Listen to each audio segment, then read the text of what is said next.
사찰에 가면 일주문 양쪽에 입차물래 막존지혜라고 쓴 주련이 걸려 있습니다. 원래 이 선구는 중국의 보안선사가 전등록에 기록해둔 것인데 고승들이 이 구절을 즐겨 인용했고 서산대사의 선가기감에도 나와 있습니다. 깨달음의 장소인 절에 오는 사람은 아르마리와 사량 분별심을 내려놓고 각자의 본래심으로 돌아가라는 뜻입니다.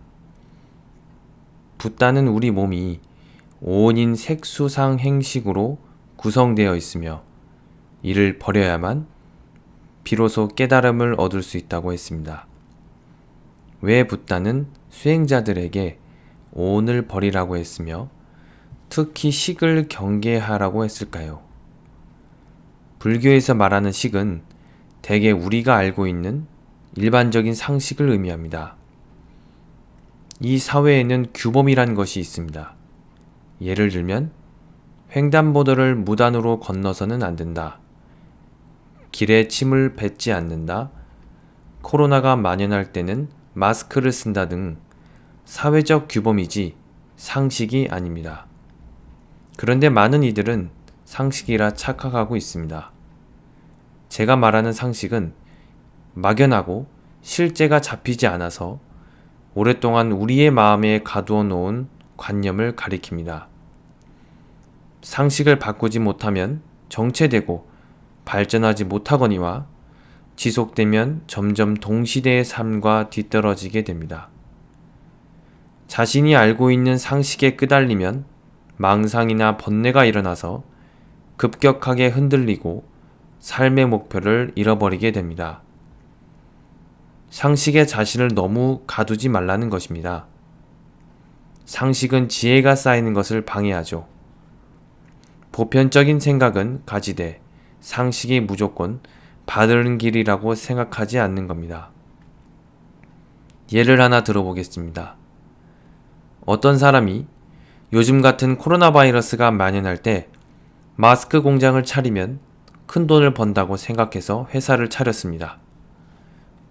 그런데 다른 사람들도 똑같은 생각으로 회사를 차린 바람에 오히려 포화 상태가 되어서 마스크 가격이 떨어지고 재고가 쌓여서 망할 지경에 놓였습니다. 코로나 바이러스로 인해 모든 사람이 마스크가 필요하니까 마스크 공장을 차리면 큰 돈을 벌 수 있겠다는 막연한 생각이 바로 관념입니다. 그런데 그것은 자기만의 생각이 아니라 상식에 지나지 않는다는 것이죠. 그렇다면 자신이 가지고 있는 상식을 어떻게 무너뜨려야 할까요? 남들이 생각조차 할 수 없는 자기만의 깊이 있는 공부를 통해서 지혜를 증득해야 합니다. 이를 두고 앞선 생각이라고 정의하겠습니다. 소 잃고 외양간 고치는 격은 상식이 너무 안주하면 그렇게 됨을 뜻합니다. 때문에 상식을 놓아라라고 말하는 것은 자기를 지배하고 있었던 오랜 의식을 놓아라는 뜻입니다. 이것은 자신을 억누르는 나쁜 기운이 되어 사람을 능동적으로 보다는 수동적으로 이끄는 원인이 되기 때문입니다. 지혜는 상식과 의식을 모두 놓아버린 뒤에야 일어납니다. 자, 정리하자면 상식을 바꾸는 것은 알을 통해서 이루어집니다. 생각의 전환이 순간일지라도 또 다른 수용을 느낄 수 있기 때문인데요. 아, 저럴 수도 있겠구나와 같은 거죠.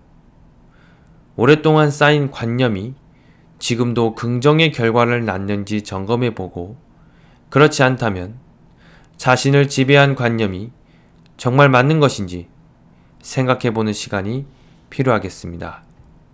지금까지 법문 들어주셔서 감사합니다. 선제법사였습니다.